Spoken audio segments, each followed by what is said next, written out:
Dear students, a very warm welcome to all of you in my today's lecture of strategic management. In today's lecture, we will discuss upon the topic difference between goals and objectives. जैसा कि previous lectures में हमने goals और objectives के topic को cover किया था, आज हम discuss करेंगे कि goals और objectives में main क्या क्या differences हैं. तो इसके लिए मैंने यहाँ पर एक particular differentiation table को draw किया है, जहाँ एक तरफ मैंने goals को नोट किया है और दूसरी तरफ मैंने ऑब्जेक्टिव्स के पॉइंट्स को नोट किया है. पहला पॉइंट है डिफरेंशिएशन का, दैट इज डेफिनेशन. तो पहले हम डेफिनेशन की बात कर लेते हैं. About goals, a goal is short term statement of a desired outcome to be accomplished over a long time frame, usually 3 to 5 years. It is a broad statement that focuses on the desired results and does not describe the methods used to get intended outcome. यानी कि जब हम गोल की बात करते हैं तो ये शॉर्ट में एक स्टेटमेंट क्रिएट किया जाता है, जैसे हमें लॉन्ग टाइम फ्रेम में अकम्प्लिश करना होता है. तो जिन डिजायर्ड आउटकम्स को हमें लॉन्ग टाइम फ्रेम में अचीव करना होता है, अकम्प्लिश करना होता है, उसके रिगार्डिंग एक शॉर्ट स्टेटमेंट होता है गोल. और ये जो टाइम फ्रेम होता है वो यूजुअली 3 to 5 years का होता है. ठीक है, ये एक ब्रॉड स्टेटमेंट होता है जिसका मेन फोकस होता है डिजायर्ड रिजल्ट्स को अचीव करना. हाँ, लेकिन इसके साथ साथ ये मेथड्स को डिफाइन नहीं करता है जिनके बेसिस पर इसको अचीव किया जाना है. ये केवल और केवल डिफाइन करता है कि क्या आउटकम्स या डिजायर्ड आउटकम्स अचीव किए जाने हैं, किस तरह से अचीव किए जाने हैं. इसके रिगार्डिंग गोल्स में कोई भी डायरेक्शन नहीं होती है. जबकि ऑब्जेक्टिव्स की बात करें, objectives are specific actionable targets that need to be achieved within a smaller time frame such as a year और less to reach a certain goal. Objectives describe the action or activities involved in achieving a goal. जबकि objectives क्या होते हैं, ये specific होते हैं, ये actionable targets होते हैं जिनको एक small time frame में achieve किया जाना जरूरी होता है. और ये time frame 1 साल या उससे कम का होता है. और एक particular goal को या certain goal को achieve करने के point of view से objectives को define किया जाता है. अब जो ऑब्जेक्टिव्स होते हैं वो उन पर्टिकुलर एक्शंस या एक्टिविटीज़ को डिफाइन करते हैं जो गोल, जिनके बेसिस पर गोल को अचीव किया जाता है. क्लियर. एक एग्जांपल के बेसिस पर हम इसको डिस्कस कर सकते हैं. जैसे मान लीजिए कि एक गोल डिसाइड किया गया है कि रेवेन्यू को इंक्रीज करना है. तो इस रेवेन्यू को इंक्रीज करने के लिए कंपनी अपना ऑब्जेक्टिव सेट करती है. और ऑब्जेक्टिव क्या है उसका, add 3 new products by the end of October this year. यानी कि अक्टूबर के एंड तक उसे नए 3 प्रोडक्ट्स को ऐड करना है. और जब कंपनी ऐसा कर लेगी, इस ऑब्जेक्टिव को फुलफिल कर लेगी, तो अपने रेवेन्यू को इंक्रीज करने के लिए भी ऑर्गेनाइजेशन सक्सेसफुल हो पाएगी. That is clear.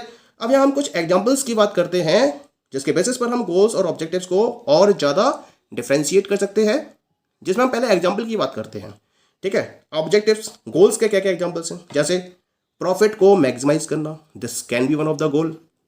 रेवेन्यूज को ग्रो करना, this can be one of the goal.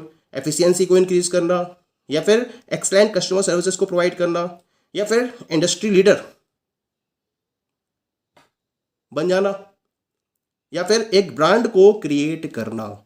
ये सब क्या है, these all are the goals.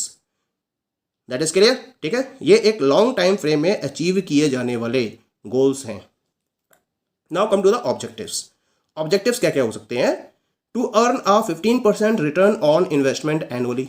यानी कि अगर ऑर्गेनाइजेशन अपने रेवेन्यू को ग्रो करना चाहती है तो उसने एक ऑब्जेक्टिव डिसाइड करा कि भाई वो अपना इन्वेस्टमेंट है वो एनुअल बेसिस पर उसे कम से कम 15% का रिटर्न तो अचीव करना ही करना है. या फिर एक ऑब्जेक्टिव क्या हो सकता है, मार्केट शेयर को नेक्स्ट फिक्सल ईयर के एंड तक 77% से इंक्रीज कर देना. ये भी एक ऑब्जेक्टिव हो गया, क्योंकि एक शॉर्ट टाइम फ्रेम में इसको अचीव किया जाना जरूरी है. ठीक है, या फिर cut down the operating cost by 10% with in 2 years. यानी कि नेक्स्ट 2 years में ऑपरेटिंग कॉस्ट को 10% से कट कर देना. This is also one of the objective of the firm. तो इस तरीके से एग्जाम्पल के बेसिस पर हम गोल और ऑब्जेक्टिव को डिफ्रेंशिएट कर सकते हैं. Next one, differentiation is on the basis of alignment and order. अब यहाँ हम अलाइनमेंट और ऑर्डर के बेसिस पर डिफ्रेंशिएट कर सकते हैं गोल्स और ऑब्जेक्टिव्स को. पहले बात करते हैं गोल्स की. गोल्स क्या होते हैं, goals are set to achieve the mission of an organization और इंडिविजुअल. यानी कि किसी भी ऑर्गेनाइजेशन या इंडिविजुअल के मिशन को अचीव करने के लिए हम गोल को सेट करते हैं. Point is to be noted. Goals तब सेट किए जाते हैं जब ऑर्गेनाइजेशन या इंडिविजुअल के मिशन को अचीव किया जाना होता है. जैसे कि मैंने आपसे स्ट्रेटजिक इंटेंट में डिस्कस किया था। सबसे पहले ऑर्गेनाइजेशन अपने विजन को डिसाइड करती है, उसके बाद अपने मिशन स्टेटमेंट को डिफाइन करती है और इस मिशन स्टेटमेंट के बेसिस पर गोल्स को डिफाइन किया जाता है। यानी कि जो गोल्स हैं वो किसी भी इंडिविजुअल या ऑर्गेनाइजेशन के मिशन को अचीव करने के पॉइंट ऑफ व्यू से सेट किए जाते हैं। अब बात करते हैं ऑब्जेक्टिव्स की। ऑब्जेक्टिव्स क्या होते हैं? These are set for the accomplishment of goals. Goals को अकम्प्लिश करने के लिए ऑब्जेक्टिव्स को सेट किया जाता है, क्योंकि ऑब्जेक्टिव्स गोल्स के डाउन हायरार्की में काउंट किए जाते हैं।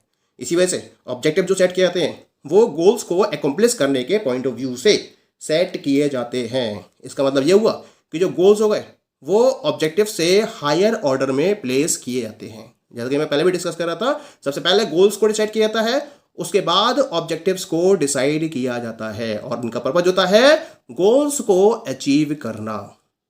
पॉइंट क्लियर हो गया? ठीक है। Now come to the next differentiation. Next differentiation is on the basis of the scope. Scope की बात करते हैं। गोल्स क्या होते हैं? These are broad intentions and are often incapable of being measured in quantifiable units. Goals broad term में define किए जाते हैं, ब्रॉड इंटेंशंस के साथ में डिफाइन किए जाते हैं और इसी वजह से हम इनको क्वांटिफिएबल यूनिट्स में मेजर नहीं कर सकते।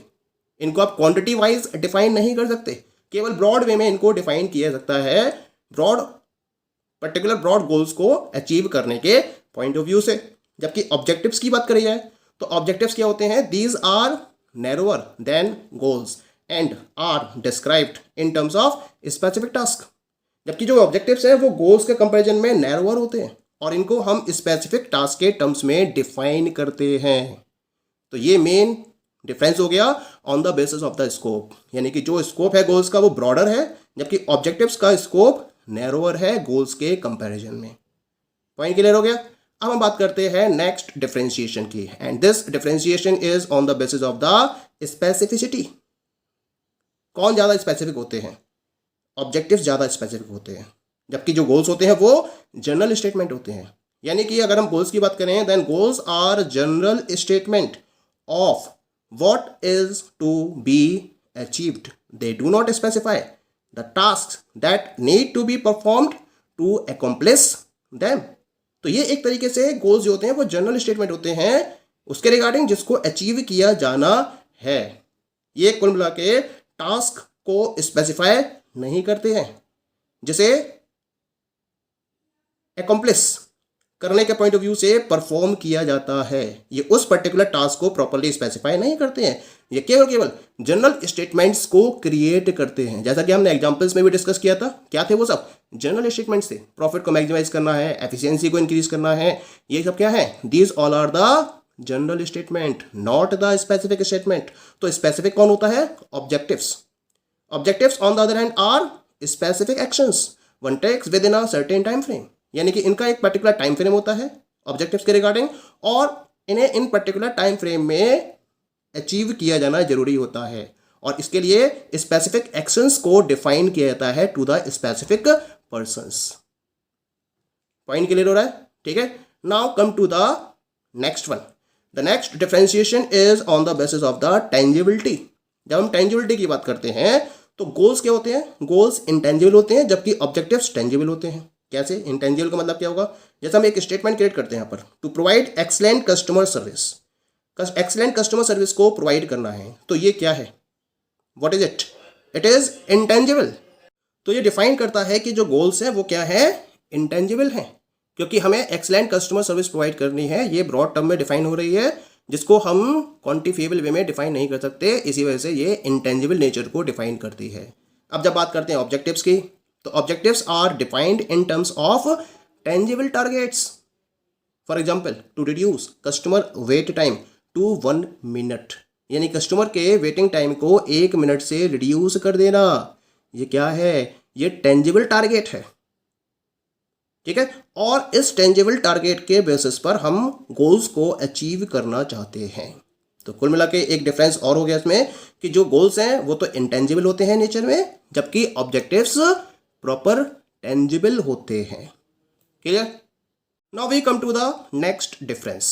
Next difference is on the basis of the time frame. Time frame की बात करते हैं। Goals are set to be achieved over a long period of time, usually 3 to 5 years. जैसा कि हमने इसकी डेफिनेशन में भी डिस्कस किया था, जो गोल्स हैं इनको एक लॉन्ग पीरियड ऑफ टाइम में अचीव किया जाना होता है, क्योंकि ये जनरल स्टेटमेंट्स होते हैं और जनरल स्टेटमेंट्स को आप एक long period of time frame में अचीव करते हो। और इनका जो टाइम पीरियड होता है वो यूजुअली 3 to 5 ईयर्स होता है। जनरली ये से भी ज़्यादा हो सकता है, लेकिन यूजुअली ये 3 to 5 ईयर्स का टाइम पीरियड होता है जिसमें गोल्स को अचीव किया जाना होता है। दूसरी तरफ हम जब ऑब्जेक्टिव्स की बात करते हैं, objectives are meant for a shorter time frame. जो ऑब्जेक्टिव्स होते हैं ये शॉर्टर टाइम फ्रेम में अचीव किए जाने होते हैं, क्योंकि इनका टाइम पीरियड डिसाइड होता है 1 साल या उससे कम का टाइम पीरियड होता है। ये 2 साल भी हो सकता है, 3 साल भी हो सकता है, लेकिन शॉर्टर टाइम फ्रेम को ज़्यादा प्रेफर किया जाता है जिसमें ऑब्जेक्टिव्स को अचीव किया जाना होता है। अब जो गोल होते हैं इनको हम क्या करते हैं, सेवरल ऑब्जेक्टिव्स में डिवाइड कर देते हैं और जिन्हें हम मल्टीपल टाइम फ्रेम में अचीव करते हैं। तो कुल मिला के ऑब्जेक्टिव्स जो अचीव किए जाते हैं, जब गोल्स को डिफाइन कर दिया जाता है, उसको ध्यान में रखते हुए उस गोल को सेवरल ऑब्जेक्टिव्स में डिवाइड करके मल्टीपल टाइम फ्रेम में उसको अचीव किया जाता है। तो ये जो डिफरेंशिएशन हो गया ये टाइम फ्रेम के बेसिस पर हो गया। Now come to the last one. The last one is the language. Language की बात करते हैं। गोल्स में जो लैंग्वेज है, the language used in describing goals is more focused on conceptual thinking. यानी गोल्स में जो लैंग्वेज यूज की जाती है और जिसके बेसिस पर गोल्स को डिस्क्राइब किया जाता है, उसका सबसे ज़्यादा फोकस कहाँ होता है, कंसेप्चुअल थिंकिंग पर। कंसेप्चुअल थिंकिंग को फोकस करते हुए गोल्स को प्रॉपर्ली डिफाइन किया जाता है। जबकि ऑब्जेक्टिव्स की बात करी जाए तो ऑब्जेक्टिव्स में जो लैंग्वेज है that is used in objectives is more on the creative side. तो जो ऑब्जेक्टिव्स को डिफाइन करने में लैंग्वेज का यूज किया जाता है वो क्रिएटिव साइड की तरफ होता है, ऑपरेशनल लेवल की तरफ होता है। गोल्स कॉन्सेप्चुअल थिंकिंग को प्रमोट करते हैं, ऑब्जेक्टिव्स ऑपरेशनल थिंकिंग को प्रमोट करते हैं। तो इस तरीके से ये लैंग्वेज के बेसिस पर इन दोनों के बीच में एक प्रॉपर डिफरेंशिएशन है। तो ओवरऑल हम डिफाइन करते हैं जो गोल हैं वो ब्रॉडर स्टेटमेंट्स होते हैं जिनको एक लॉन्ग टाइम फ्रेम में अचीव किया जाता है, जबकि ऑब्जेक्टिव्स क्या होते हैं, एक स्पेसिफिक वे में डिफाइन किए जाते हैं और इनको शॉर्टर टाइम फ्रेम में अचीव किया जाता है। गोल्स को ऑब्जेक्टिव्स में डिवाइड किया जाता है और फिर उन्हें एक स्मॉल टाइम फ्रेम में अचीव करते हुए गोल्स को अकॉम्प्लिश किया जाता है। So these all are the main differences between goals and objectives. Okay, thank you.